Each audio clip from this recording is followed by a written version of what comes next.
Assalamualaikum warahmatullahi wabarakatuh.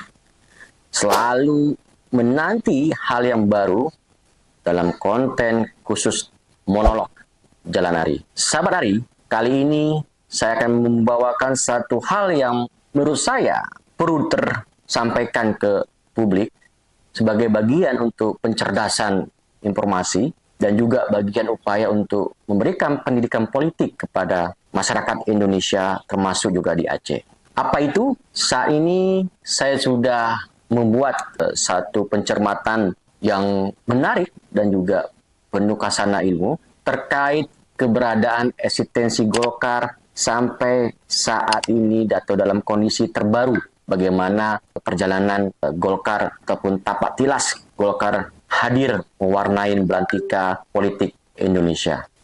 Sahabat Ari, ketika kita bicara tentang Golkar, kita tidak akan pernah terlepas dari perjalanan sejarah Republik ini.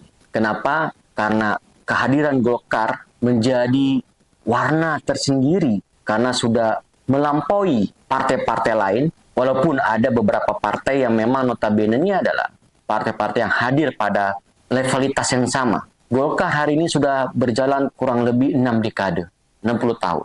Apa yang dapat saya lakukan secara kontribusi pribadi saya agar Golkar ini betul-betul mendapatkan satu sentuhan baru ke depan di kepemimpinan Ketua Umum yang baru, Pak Bahlil. Saya sengaja untuk mengulas ini agar Golkar ke depan menjadi partai yang penuh hal yang membuat partai ini menjadi partai yang semakin besar, partai yang semakin diminati, dan menjadi partai yang sangat berpengaruh. Ada 6 hal yang saya tangkap dari hasil saya kulitin dari berbagai referensi literatur dan berbagai informasi yang saya rangkum dan saya ramu. Saya akan mulai membahas tentang poin pertama, di mana saya menarasikan bahwa Golkar hari ini itu mengalami krisis regenerasi dan ketergantungan pada figur lama. Apa makna penjelasannya? Bahwa saat ini banyak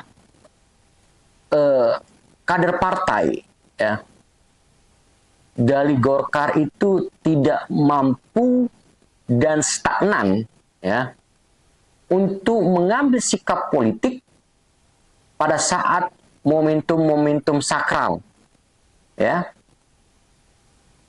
khususnya saat terjadi pertarungan perebutan orang nomor 1 di Republik ini, ya Presiden. Dari perjalanan itu saya perhatikan mulai dari zamannya SBY, zamannya Jokowi dan zamannya Prabowo, ya, tidak ada satu kader yang diusung sendiri oleh Golkar. Terlepas bahwa Golkar tidak memiliki umpamanya kelebihan kursi ataupun memiliki kemampuan untuk mengusung kadernya sendiri. Tapi stressing point-nya saya tegaskan ya pada bicara krisis regenerasi adalah ketika Golkar itu tidak mampu memiliki keberanian ya, secara bargaining position untuk bersikap, oke, ini momentum yang harus diambil setiap perhelatan pesta demokrasi. Ini makna krisis regenerasi. Jangan nanti salah tangkap lagi. Maksud gini, apa yang saya sebelum terlalu jauh, saya ingin tegaskan, jangan apa yang saya sampaikan ini sebagai orang yang peduli, memiliki tanggung jawab moral, ya, sebagai akademisi, sekaligus sebagai pemerhati dan juga pengamat, ini menjadi baper. Banyak orang yang saya ingin berikan masukan ini terkait dengan itu memberikan masukan konstruktif dan solutif. Orang-orang yang ada di internal Golkar itu baper. Nggak baik untuk kesehatan kalau baper. Ya, karena saya lihat ada orang yang baper ini adalah orang yang nggak akan punya mindset berpikir terbuka. Bagi Anda yang baper, ya, mari sama-sama dengarkan apa yang saya sikapin ini untuk menjadikan kritikan konstruktif agar Golkar ke depan menjadi partai yang semakin besar. Nah, masih bahas tentang bicara krisis regenerasi. Keberadaan Golkar di dalam belentika perpolitikan Indonesia inilah yang harus dicatat sebagai satu hal yang menjadi penyebab kenapa posisi tawar Golkar semakin berkurang atau melemah dibandingkan dengan pendahulunya pada era Orde Lama, pada era Orde Baru maksud saya. Berikutnya, ya, ketika kita bicara poin kedua ya, ketika kita bicara tentang apa yang terjadi Golkar hari ini, saya mencatatnya yang kedua adalah disiplin partai lemah dan konflik internal. Di seluruh yang saya cermatin berbagai informasi di Indonesia, pengalaman Golkar yang ada di Indonesia, ini yang terjadi. Artinya tafsirnya bisa kita baca bahwa ya ada hal yang memang Golkar secara kepartian dan kelembagaan partai ya tidak mampu memaintain dalam pendekatan resolusi konflik. Harusnya secara kepartian sudah malah melintang ya. Seperti yang saya sebutkan 6 dekade. Kemampuan, kepiawaian ya. Bagaimana Golkar menjadi partai yang mampu mereduksi dan memaintain konflik di internal itu menjadi contoh bagi partai lain. Faktanya tidak. Banyak konflik-konflik di internal partai Golkar ini yang menjadi suatu hal yang disorot oleh publik dan merusak citra Golkar yang sebagai partai yang besar. Karena Golkar hari ini partai yang sangat strategis. Golkar hari ini adalah sebagai induk semang partai-partai lain yang melahirkan banyak partai. Golkar hari ini adalah partai-partai yang dilihat sebagai partai yang memiliki keberanian dan bersikap ya, dan menghormati setiap hasil apa yang sudah diputuskan dan menerima setiap apa yang sudah dirasakan dalam sikap politik mereka ketika kalah dalam setiap momentum, umpamanya pilkada maupun momentum presiden. Ya. Tetapi kedisiplinan ya partai Golkar dalam bagaimana menyelesaikan konflik itu perlu ditata kembali secara tata kelola kelembagaan partai.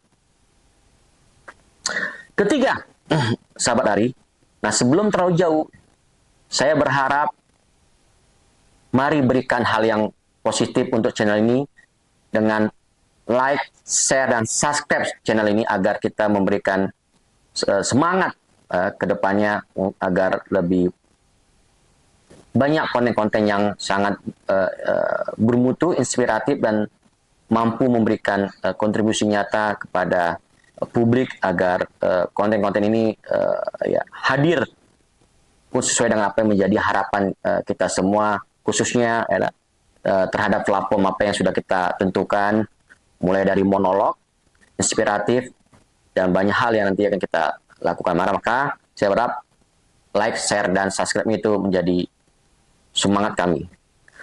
Ketiga, gagasan tidak membumi dan krisis kepercayaan publik. Ya.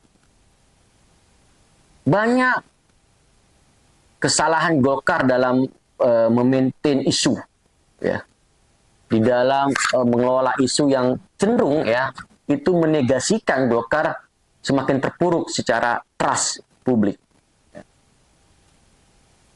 Contoh, ya, ketika umpamanya kader-kader Golkar, ya, Haji Samsudin, Idrus Marham, Setia Novanto, ya, itu kader-kader Golkar yang terjebak ataupun dalam tanda kutip bermasalah secara hukum. Tapi apakah ada upaya dari Golkar untuk mereduksi dan mengembalikan citra partai, ya, dalam bagaimana umpamanya dengan pendekatan-pendekatan strategi ya ke grassroots, dengan pendekatan-pendekatan komunikasi yang memang memunculkan satu image partai Golkar yang ternyata dari sedikitnya kader Golkar yang bermasalah secara hukum, tapi banyak kader Golkar yang memang punya kontribusi nyata untuk Republik ini dan berhasil dalam memimpin. Nah, hal ini yang tidak ditonjolkan, yang tidak di blow up ya ke publik sehingga terkesan hanya tersorot pada kader-kader Golkar yang bermasalah. Ini catatan kritis saya juga. Ya. Berikutnya yang saya tegaskan juga bahwa bicara strategi elektoral reaktif dan pragmatis ini yang memang yang keempat ya, strategi ya elektoral yang pragmatis ya. Banyak juga ada beberapa kasus di provinsi lain ya, ketika Golkar tidak mengusung kadernya sendiri tetapi membuka ruang bagi sosok lain untuk didukung dan dipilih dan bahkan secara diskresi memasukkan mereka menjadi kader Golkar. Nah, ini yang juga membuat strategi elektoral yang menurut saya tidak relevan dan tidak sangat menjunjung tinggi ya prinsip-prinsip dan nilai-nilai kepartean di mana tidak mengusung ya kadernya masing-masing ya, di mana tidak mengusung ya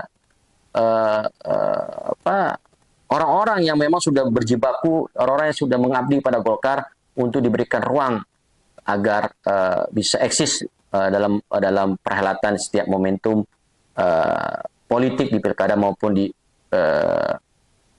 pilpres ataupun di momentum-momentum lainnya.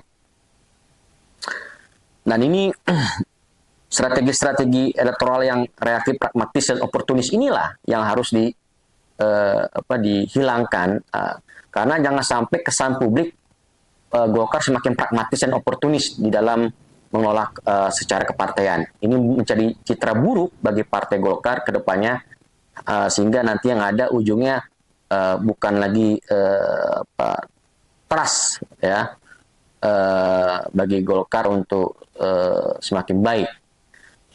Bahkan strategi-strategi Golkar untuk mengambil kalangan kaum muda ya itu pun tidak benar-benar dirasakan oleh kaum muda itu ya untuk lebih dihargain, lebih terasa ruangnya bahwa proses kaderisasi itu ada. Kita akuin kaderisasi berjalan. Pertanyaan mendasar saya adalah apakah ritme proses kaderisasi itu betul-betul hidup seperti yang terjadi di Gerindra dan di Partai Nasdem umpamanya.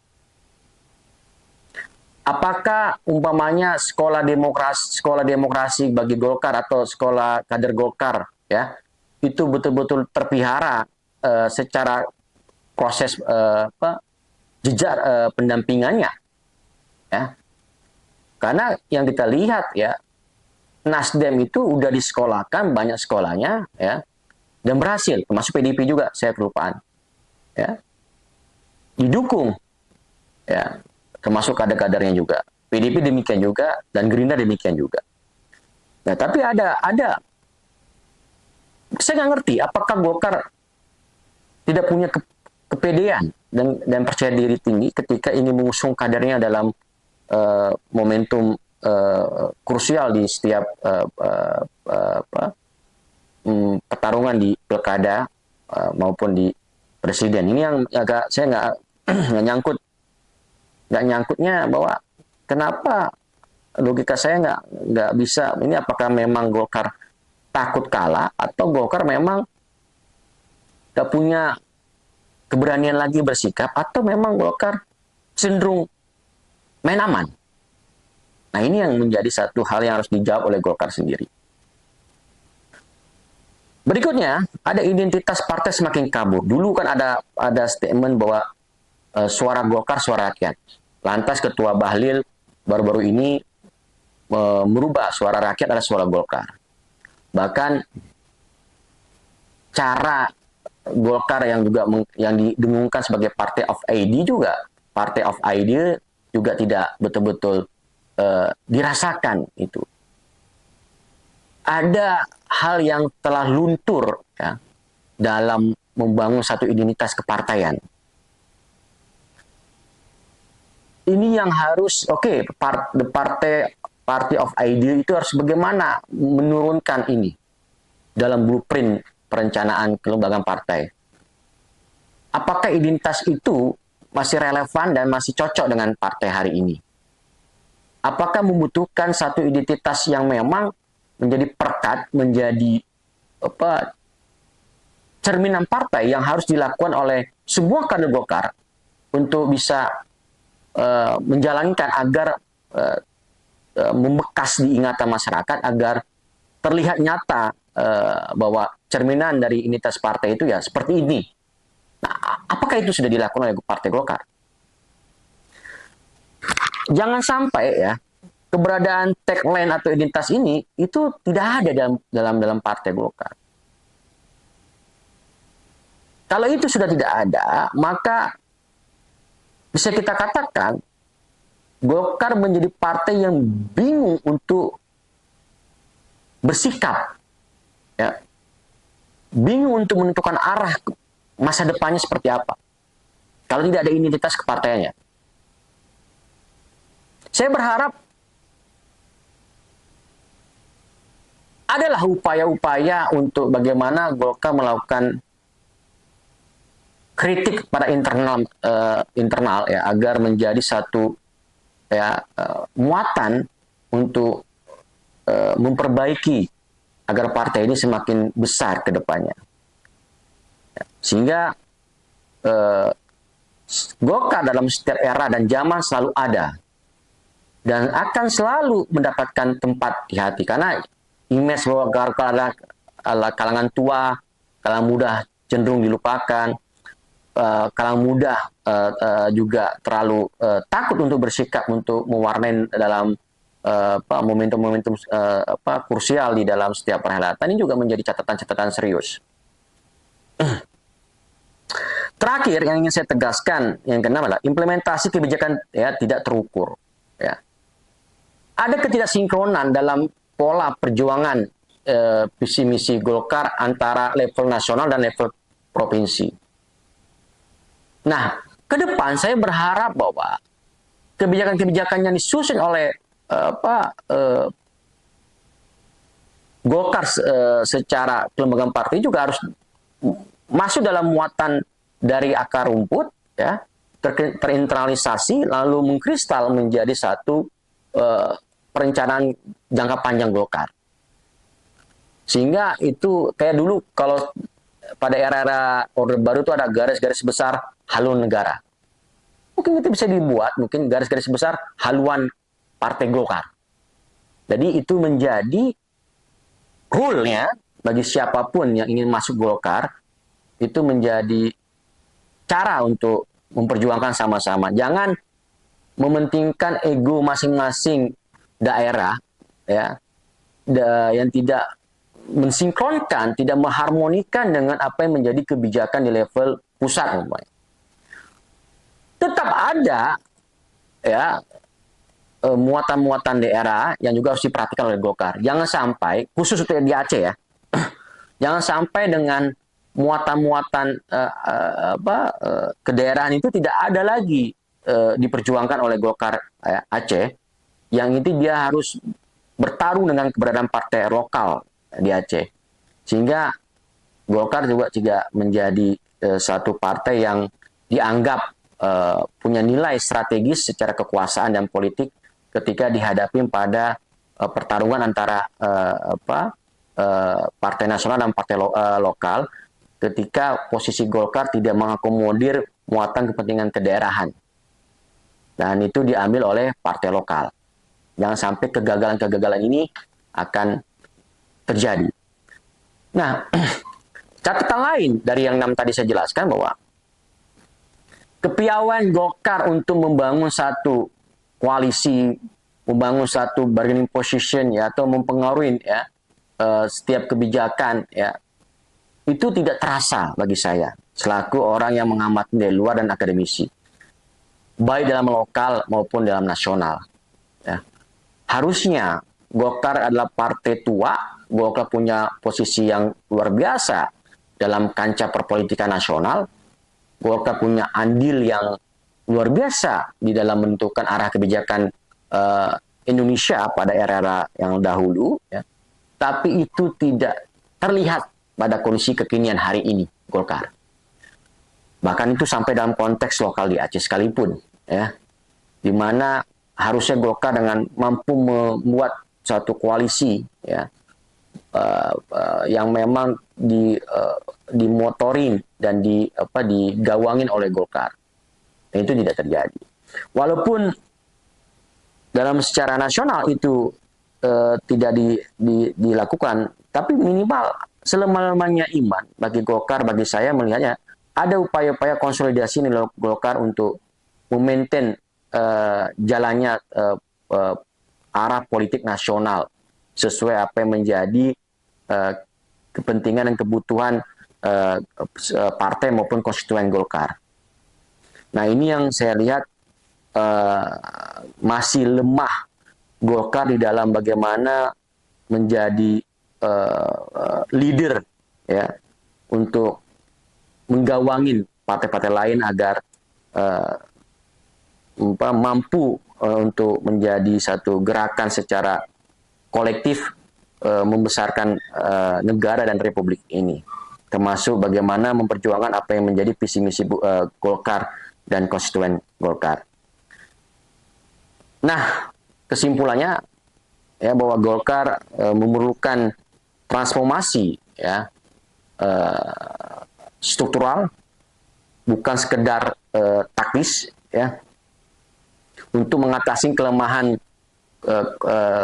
kronis ini. Ya Golkar harus menerima kritikan-kritikan yang saya jelaskan tadi di dalam 6 variabel tadi ya, agar mampu juga mengembalikan kepercayaan pemilih di Indonesia.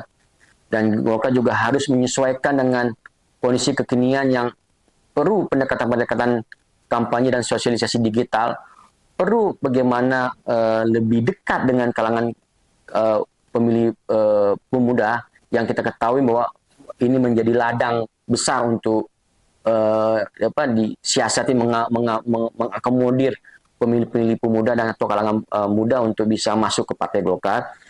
Dan juga bagaimana Golkar juga harus punya kembali lagi jalan transformasi yang dituangkan di dalam konsep blueprintnya. Dan yang terakhir yang saya tegaskan bahwa Golkar harus mampu mengambil sikap secara kepartaian untuk menjadi lead ya, memperkuat bargaining positionnya agar menjadi satu partai yang memaintain pengelolaan visi misi pemerintahan supaya terwujud dengan cepat dan juga bisa merealisasikan apa yang menjadi visi misi kepartaian maupun apa yang menjadi keinginan masyarakat Indonesia agar diperjuangkan dengan orientasi menyelesaikan masalah-masalah kemasyarakatan dan masalah-masalah kebangsaan dan negara maupun pembangunan. Demikian itu saja masukan dari saya selaku akademisi dan juga pemerhati dan pengamat. Saya berharap ini menjadi satu kritikan yang konstruktif dan solutif bagi Golkar. Dan saya berharap apa yang saya katakan ini sekali lagi jangan menjadi baper bagi Golkar, karena banyak kader Golkar yang baper ya dengan apa yang saya kritik ya. Tujuan saya adalah untuk memberikan hal yang baik agar apa yang menjadi harapan masyarakat Indonesia maupun siapapun untuk mengembalikan Golkar menjadi partai yang punya pengaruh signifikan dan punya peran yang sangat-sangat strategis di dalam Republik ini dan Indonesia. Sampai ketemu lagi bersama saya, tetap setia dengan konten-konten yang punya warna tersendiri di dalam channel Jalan Ari. Ya, jangan lupa like, share, dan subscribe channel ini ya agar kita semangat untuk berkarya di dalam membuat konten-konten yang dibutuhkan sesuai apa yang menjadi identitas channel ini. Sampai ketemu lagi. Salam Jalan Ari. Bagus. Berapa lama?